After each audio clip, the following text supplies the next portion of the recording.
Hi there, I'm Richard Wilson, one of the hosts of the 2022 Recircle Awards. Casting our mind back to the 2021 Recircle Awards, we saw the birth of the inaugural awards event recognising excellence in the Tyre Retreading and recycling sectors. Our first 20 winners from across the globe were crowned last year, but the event also shed a light on a whole host of nominees who are also making a huge impact on the sector.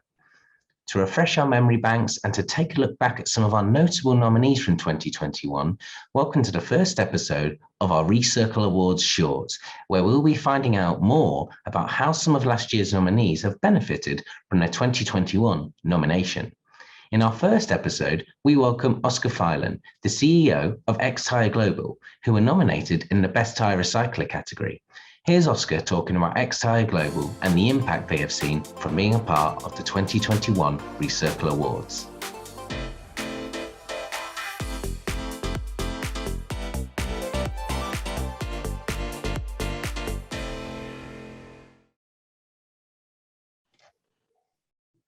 The tyre recycling sector in South Africa has been rather difficult because the government has put a tax on tyres and have implemented the tax, but have not supported enough recycling plants.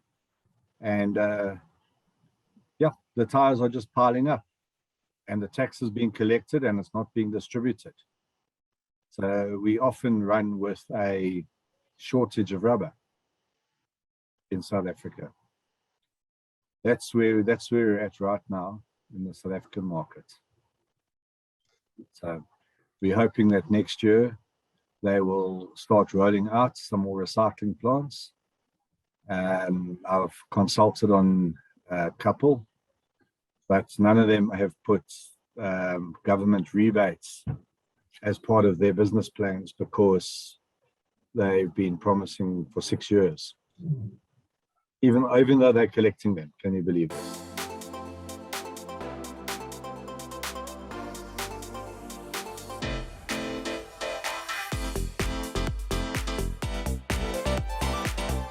Well, the government needs to start dispersing the tax that they collect.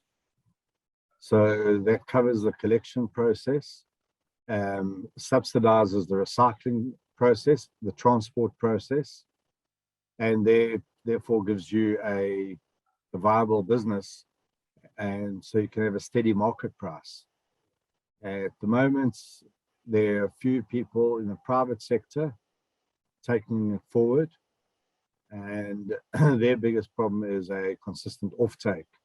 So to get a bankable business model in South Africa has been fairly difficult. We're currently probably one of the largest users in the country, and still only use about 1% of the new tires generated every year. But we use a lot of buffing dust in our processes, buffing, and obviously some granulate and tire from the OTRs, the mining tires. And there's just not enough consistency because there's not enough, there aren't enough players in the market. So that would be my answer, and there are new ones always coming up.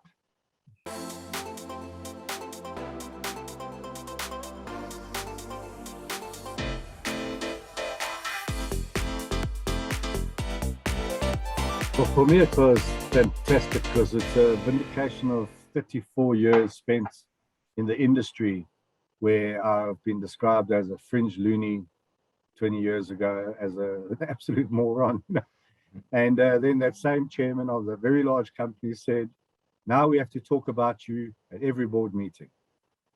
So it is fantastic to see that the industry has come, I'm going to say full circle, that's a very dodgy say, but it has come to where it needs to be. It's mature. And I preach the gospel every day, all day, on webinars about that. The actual waste tire granule is probably one of the strongest, most resilient compounds known to man, and we need to utilize that every single day in replacing wood, plastic, concrete. And that is why we have a range of over 250 products, another 200 in development, where we just wait because the concrete price rises every year, the wood price rises every year, and the rubber price stays pretty stagnant because of all the technological advancements in recycling equipment over the last few years. So our mixed kilogram of rubber, a mixed kilogram to go into mold, is the same price now as it was 6 years ago.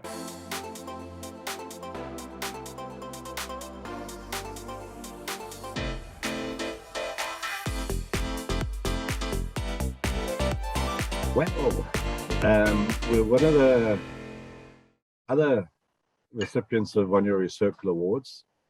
We've gone through our draft agreements. We're on our final agreement stage, and we're hoping to probably set up 10 sites around the world in the next year. Our recycled rubber pallet is a world first and has got our inquiries are over 1 million units already. And I got inquiries this morning for 10,000 pallets. I can't make them in South Africa. I can't get the rubber. So we're going elsewhere to start manufacturing pallets under license. And what a fantastic product to make with recycled rubber, because the recycled rubber, it's resilient, it's cold, hot, it doesn't chip, it doesn't break.